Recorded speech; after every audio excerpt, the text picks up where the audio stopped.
ಕೋಲ್ಕತ್ತಾದ ಆರ್ಜಿಕರ್ ವೈದ್ಯಕೀಯ ಕಾಲೇಜು ಮತ್ತು ಆಸ್ಪತ್ರೆಯಲ್ಲಿ 31 ವರ್ಷದ ಮಹಿಳಾ ಟ್ರೈನಿ ವೈದ್ಯೆಯ ಮೇಲೆ ಕಾಮುಕನೊಬ್ಬ ಅತ್ಯಾಚಾರ ಎಸಗಿ ಭೀಕರವಾಗಿ ಕೊಲೆ ಮಾಡಿದ ಸುದ್ದಿ ಇಡೀ ದೇಶವನ್ನೇ ಬೆಚ್ಚಿ ಬೀಳಿಸಿದ್ದು, ಆರೋಪಿಗೆ ಸರಿಯಾದ ಶಿಕ್ಷೆ ನೀಡುವಂತೆ ಹಾಗೂ ಈ ಪ್ರಕರಣದ ಕುರಿತು ಬೇಜವಾಬ್ದಾರಿ ತೋರಿದ ಇಲ್ಲಿನ ಸರ್ಕಾರದ ಬಗ್ಗೆ ದೇಶದಾದ್ಯಂತ ಪ್ರತಿಭಟನೆಗಳು ನಡೀತಾ ಇದೆ. ಈ ನಡುವೆ ಇದೇ ಪ್ರಕರಣಕ್ಕೆ ಸಂಬಂಧಿಸಿದಂತೆ ಲೈಂಗಿಕ ಕಾರ್ಯಕರ್ತೆಯೊಬ್ಬರು ಮಾತನಾಡಿದ್ದು, ನಿಮ್ಮ ಕಾಮತೃಷೆ ತೀರಿಸಲು ನಮ್ಮ ಬಳಿ ಬನ್ನಿ, ಆದರೆ ದಯವಿಟ್ಟು ಅಮಾಯಕ ಹೆಣ್ಣು ಮಕ್ಕಳ ಜೀವನ ಹಾಳು ಮಾಡಬೇಡಿ ಎಂದು ಕಾಮುಕ ವ್ಯಕ್ತಿಗಳಿಗೆ ಉತ್ತಮ ಸಂದೇಶವನ್ನು ಕೊಟ್ಟಿದ್ದಾರೆ. ಇವರ ಈ ವಿಡಿಯೋ ಇದೀಗ ಸಿಕ್ಕಾಪಟ್ಟೆ ವೈರಲ್ ಆಗ್ತಾ ಇದ್ದು, ಇವರ ಈ ಮಾತುಗಳು ಕೋಟ್ಯಾಂತರ ಜನರ ಹೃದಯ ಗೆದ್ದಿದೆ.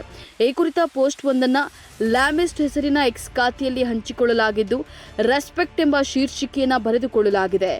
ವೈರಲ್ ವಿಡಿಯೋದಲ್ಲಿ ಲೈಂಗಿಕ ಕಾರ್ಯಕರ್ತೆಯೊಬ್ಬರು, ನಿಮಗೆ ಹೆಣ್ಣಿನ ಮೇಲೆ ಅಷ್ಟೊಂದು ಕಾಮವಿದ್ರೆ ನಮ್ಮ ಬಳಿಗೆ ಬನ್ನಿ, ದಯವಿಟ್ಟು ಅಮಾಯಕ ಹೆಣ್ಣಿನ ಬದುಕನ್ನು ಹಾಳು ಮಾಡಬೇಡಿ ಎಂಬ ಉತ್ತಮ ಸಂದೇಶ ಕೊಡುವ ದೃಶ್ಯವನ್ನು ಕಾಣಬಹುದು. ಕೋಲ್ಕತ್ತಾ ರೇಪ್ ಕೇಸ್ ಬಗ್ಗೆ ರಿಪೋರ್ಟರ್ ಒಬ್ಬರ ಬಳಿ ಮಾತನಾಡುವಾಗ ಲೈಂಗಿಕ ಕಾರ್ಯಕರ್ತೆಯೊಬ್ಬರು, ನಿಮ್ಮ ಕಾಮತೃಷೆಯನ್ನ ನಮ್ಮಂತವರ ಬಳಿಗೆ ಬನ್ನಿ, ಆದರೆ ದಯವಿಟ್ಟು ಅಮಾಯಕ ಹೆಣ್ಣು ಮಕ್ಕಳನ್ನ ಅತ್ಯಾಚಾರದ ಮೂಲಕ ಅವರ ಜೀವನವನ್ನ ಹಾಳು ಮಾಡಬೇಡಿ ಅಂತ ಹೇಳಿದ್ದಾರೆ. ಆಗಸ್ಟ್ 21ರಂದು ಹಂಚಿಕೊಳ್ಳಲಾದ ಈ ವಿಡಿಯೋ 1.5 ಲಕ್ಷಕ್ಕೂ ಅಧಿಕ ವೀಕ್ಷಣೆಗಳನ್ನು ಹಾಗೂ ಹಲವಾರು ಕಾಮೆಂಟ್ಸ್ಗಳನ್ನು ಪಡೆದುಕೊಂಡಿದೆ. ಒಬ್ಬ ಬಳಕೆದಾರರು, ಹಾಗಾದ್ರೆ ವೇಶ್ಯಾವಾಟಿಕೆ ಮಾತ್ರ ಅತ್ಯಾಚಾರ ತಡೆಗಟ್ಟಲಿರುವ ಮಾರ್ಗವೇ ಎಂಬ ಪ್ರಶ್ನೆಯನ್ನು ಕೇಳಿದ್ದಾರೆ. ಮತ್ತೊಬ್ಬ ಬಳಕೆದಾರರು, ಇಂತಹ ಹೇಳಿಕೆಯನ್ನ ಸಾರ್ವಜನಿಕವಾಗಿ ನೀಡಲು ಸಾಕಷ್ಟು ಧೈರ್ಯ ಬೇಕು, ಈ ಮಹಿಳೆಗೆ ನನ್ನದೊಂದು ಸೆಲ್ಯೂಟ್ ಅಂತ ಹೇಳಿದ್ದಾರೆ.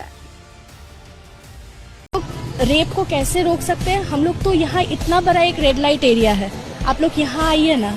जो लड़की लोग बाहर जा रहे हैं वहाँ पर क्यों यहाँ पे हम लोग सेक्स वर्कर्स है, तो उन लोग को अगर 20 रुपया 30 रुपया 50 रुपया भी देंगे, वो तो आपके साथ काम करने के लिए रेडी है.